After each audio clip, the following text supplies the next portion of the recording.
inilah yang disingkapkan Yesus Kristus. Yesus menerimanya dari Allah untuk menunjukkan kepada budak-budak Allah, apa yang sebentar lagi pasti terjadi. Yesus mengutus malaikatnya kepada Yohanes budak Allah, untuk memberitahukan hal-hal itu melalui lambang-lambang. Wahyu pasal 1 ayat 1. Buku Wahyu menunjukkan bahwa kerajaan Allah sudah memerintah di surga, dan bahwa setan sudah diusir dari sana. Kejadian itu diungkapkan di buku Wahyu 12, ayat 1-9. Keadaan di surga menjadi damai, tapi keadaan kita di bumi menjadi lebih buruk. Mengapa? Karena setan sangat marah, dan dia menyerang orang-orang yang melayani Allah dengan setia. Wahyu pasal 12, ayat 12, 15 dan 17.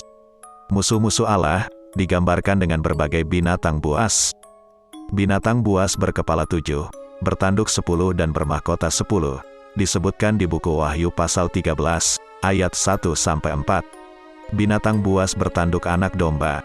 Disebutkan di buku Wahyu pasal 13, ayat 11. Binatang buas berwarna merah dengan wanita yang duduk di atas punggungnya. Disebut di buku Wahyu pasal 17, ayat 3-6. Apa maksud lambang-lambang itu, khususnya bagi umat manusia? Binatang ini keluar dari laut. Terlihat seperti macan tutul, tapi kakinya seperti kaki beruang, mulutnya seperti mulut singa, dan dia punya 10 tanduk bermahkota di atas kepalanya yang berjumlah 7. Siapa yang digambarkan oleh binatang buas ini? Laut digambarkan sebagai kumpulan umat manusia. Jadi binatang ini adalah pemerintahan manusia yang pernah dan sedang berkuasa di bumi. Binatang buas itu tidak hanya menggambarkan satu pemerintahan, atau satu kuasa dunia saja. Binatang buas itu juga dikatakan memerintah atas setiap suku, ras, bahasa, dan bangsa.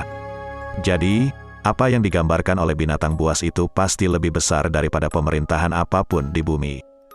Wahyu pasal 13 ayat 7. Siapa yang digambarkan oleh 7 kepala binatang buas itu? Ketujuhnya memaksudkan 7 raja, 5 sudah jatuh, 1 masih ada, dan yang 1 lagi belum datang. Tapi kalau dia datang, dia akan ada sebentar saja. Wahyu 17 ayat 10. 7 kuasa dunia adalah pemerintahan-pemerintahan kerajaan atau negara di bumi ini, yang sangat berpengaruh atas kehidupan manusia. Siapa saja mereka itu? 5 kuasa dunia sebelum Rasul Yohanes menuliskan buku Wahyu. Kuasa dunia pertama, Mesir, sejak tahun 1513, sebelum Masehi. Kuasa dunia kedua, Kekaisaran Asyur atau Asiria, tahun 740, sebelum Masehi. Yang ketiga, Kekaisaran Babilonia, tahun 605 sebelum Masehi. Keempat, Kekaisaran Media Persia tahun 539 sebelum Masehi. Dan kelima, Kekaisaran Yunani, tahun 334 sebelum Masehi. 5 kuasa dunia ini sudah jatuh ketika Yohanes menulis buku Wahyu, di tahun 98 Masehi. Siapa kuasa dunia yang masih ada di masa Rasul Yohanes menuliskan kitab Wahyu? Dan siapa yang menjadi kuasa dunia saat ini? Kekaisaran Roma, ini adalah kuasa dunia yang sedang memerintah saat Rasul Yohanes menuliskan buku Wahyu. Hal ini dinyatakan di buku Wahyu pasal 17 ayat 10, bahwa yang 1 masih ada. Artinya saat itu, yang sedang berkuasa adalah Kekaisaran Roma. Kekaisaran Roma inilah, yang pada saat itu disebut sebagai kuasa dunia ke-6. Imperium Inggris menggantikan kuasa dunia Kekaisaran Roma sejak akhir abad ke-16.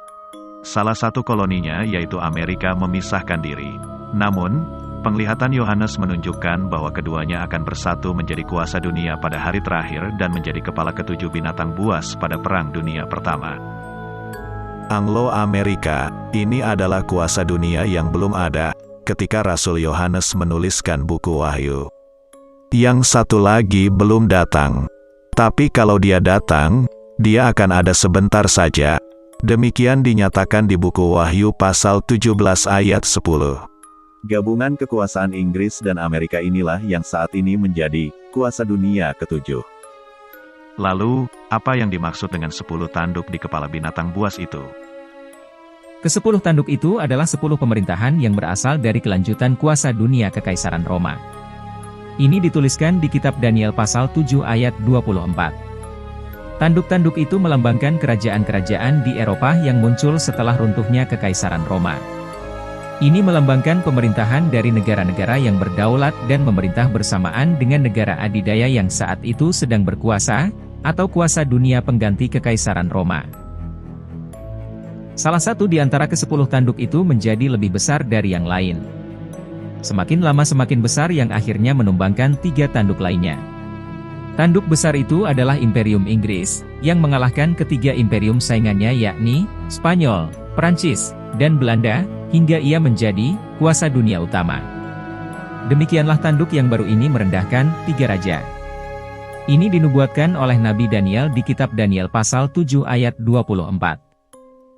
Namun, Rasul Yohanes di kitab Wahyu pasal 17 ayat 12 menuliskan bahwa kekuasaan negara-negara yang akan muncul di akhir zaman bersama kuasa dunia negara adidaya itu hanya akan berlangsung sebentar saja.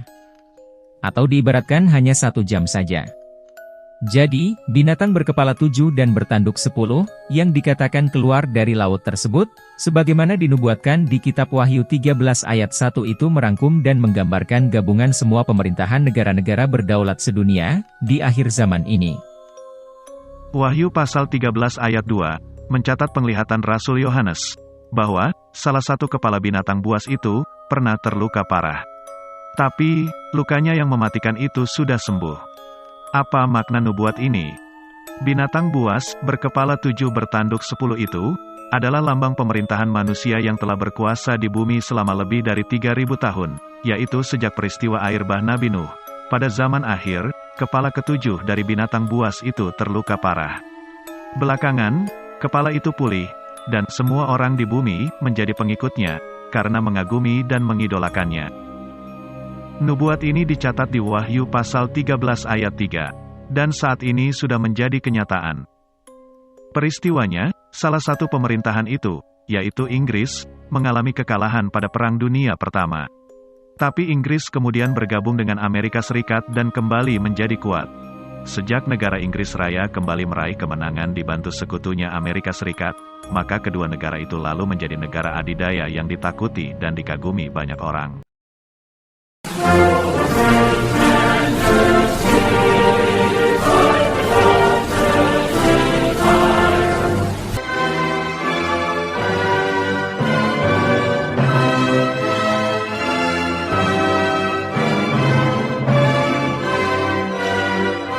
Selanjutnya, Rasul Yohanes menuliskan penglihatannya tentang seekor binatang buas lain yang muncul dari dalam bumi.